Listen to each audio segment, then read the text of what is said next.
देवघर में बीजेपी प्रदेश अध्यक्ष का भव्य कार्यक्रम था, जिसके तहत कार्यक्रम स्थल पर होर्डिंग और बैनर की जैसी झड़ी लग गई थी। लेकिन इस सबके बीच सबसे चौंकाने वाली बात यह है कि देवघर के निवासी और झारखंड के प्रदेश अध्यक्ष और पूर्व मंत्री राज परिवार को इस कार्यक्रम से पूरी तरीके से दूर रखा गया। यहां तक कि बैनर पोस्टर से भी इनका नाम गायब कर दिया गया। देवघर विधायक नारायण दास इस मुद्दे पर कुछ भी बोलने से बचते रहे। वहीं कार्यक्रम में पहुंचे प्रदेश अध्यक्ष ने राज परिवार को पोस्टर बैनर से गायब करने के बारे में पूछा गया तो उन्होंने राज परिवार को एक सच्चा कार्यकर्ता बताया, लेकिन पोस्टर से गायब मुद्दे को टाल गए। वहीं दूसरी तरफ पूर्व कृषि मंत्री और सारस के विधायक रणधीर सिंह ने कहा कि रास्ते में कहीं उन्होंने राज परिवार की तस्वीर पोस्टर में देखी थी।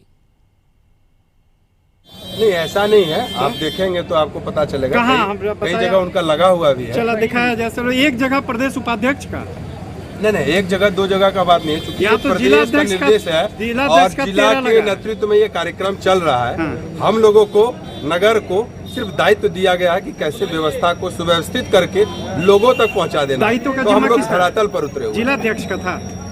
हाँ, निश्चित रूप से, चूंकि जिला कार्यकर्ता सम्मेलन है और प्रदेश अध्यक्ष आए हुए हैं, तो ये पूरा दायित्व जिलाध्यक्ष महोदय का है और हम लोग उनके अधीनस्थ आते हैं। तो जिला का जो निर्देश है, उस निर्देश को पालन करना नगर अध्यक्ष और नगर की टीम का दायित्व है। होर्डिंग और बैनर लगाने के लिए स्पष्ट निर्देश था कि राज परिवार का नहीं लगाना है या इक्का दुक्का लगा देना है? नहीं, ऐसा कुछ नहीं है। किसी का नहीं लगाना या लगाना, ये प्रदेश और जिला का दायित्व है। झारखंड विधानसभा में नमाज अदा करने की व्यवस्था के लिए एक कमरा आरक्षित करने को लेकर विधानसभा सचिवालय द्वारा आदेश निर्गत किया गया है, जिसको लेकर झारखंड में राजनीति सरगर्मियां तेज हो गई है। अब राजनीतिक प्रतिक्रियाएं आनी शुरू हो गई है। इसी कड़ी में झारखंड के पूर्व विधानसभा अध्यक्ष और रांची के बीजेपी विधायक ने इस पर बोलते हुए कहा कि इस देश में आजादी के पूर्व से ही तुष्टीकरण की नीति चली आ रही है। नमाज के लिए जगह दी गई है, इसका विरोध नहीं है, पर वहां अन्य धर्मों के लोग भी जाते हैं, उनके लिए भी एक मंदिर निर्माण की मांग विधायक सीपी सिंह ने की है। वहीं इस पर जेएमएम के विधायक और मंत्री हाफिजुल अंसारी ने कहा कि विधानसभा सत्र के दौरान नमाज अदा करने में परेशानी होती थी, इसलिए यह अच्छा कदम उठाया गया है। वहीं बीजेपी के उठाए गए सवाल पर उन्होंने कहा कि बीजेपी का काम ही है विरोध करना, वह हर काम का विरोध करती है। कांग्रेस से लेके सारे जो दल हैं वो मुस्लिम तुष्टीकरण वोट के लिए करते हैं और उसी के कारण झारखंड विधानसभा में एक कमरा नमाज अदा करने के लिए आवंटित की गई है। मैं इसका विरोध नहीं करता हूँ, लेकिन मेरा आग्रह है कि सर्वधर्म समभाव की भावना को देखते हुए वहाँ पर विधानसभा परिसर के अंदर एक मंदिर का भी निर्माण होना चाहिए। काम है विरोध करना हर चीज का, ये अच्छा काम हुआ ना। हम लोग भी नमाज पढ़ते हैं, दिक्कत होती थी थोड़ा नमाज पढ़ने में, अपना केबिन में वहाँ दिया गया है। बीजेपी कह रही है कि उनको भी वहाँ पूजा पाठ करने के लिए रूम में मिलना चाहिए। तो चलिए।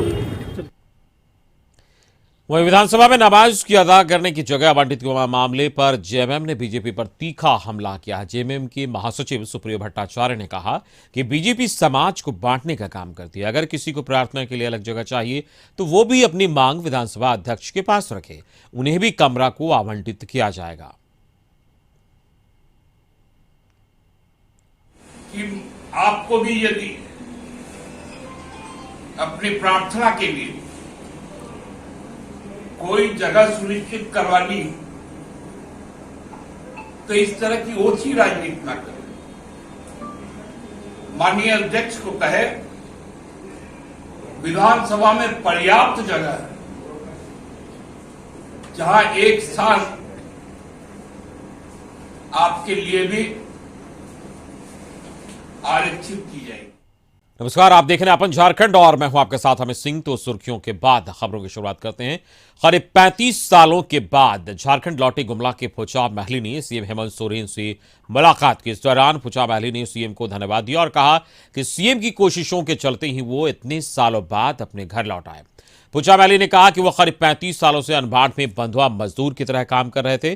बता दें कि गुमला निवासी फुचा महली के परिजनों ने श्रम विभाग से फुचा महली की वापसी की गुहार लगाई थी। मामले की जानकारी के बाद श्रम विभाग के अधिकारियों और शुभ संदेश फाउंडेशन के प्रतिनिधियों ने दक्षिणी अंडमान के प्रशासनिक अधिकारियों से संपर्क कर फुचा महली को मुक्त कराया। इस दौरान सीएम ने अधिकारियों से फुचा महली को सरकारी योजनाओं का लाभ देने का निर्देश भी दिया है।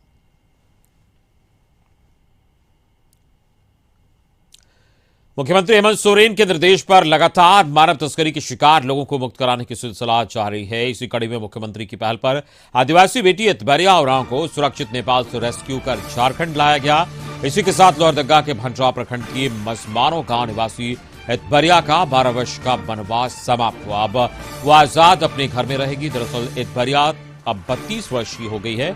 20 वर्ष की उम्र में वो अपने पिता बिरसा राव के साथ एक ईंट भट्ठे पर काम करने के लिए उत्तर प्रदेश गई थी, वहीं से वो खो गई। इससे संबंधित मामला यूपी के गोरखपुर थाने में दर्ज कराया गया। एतबरिया के पिता अब नहीं रहे।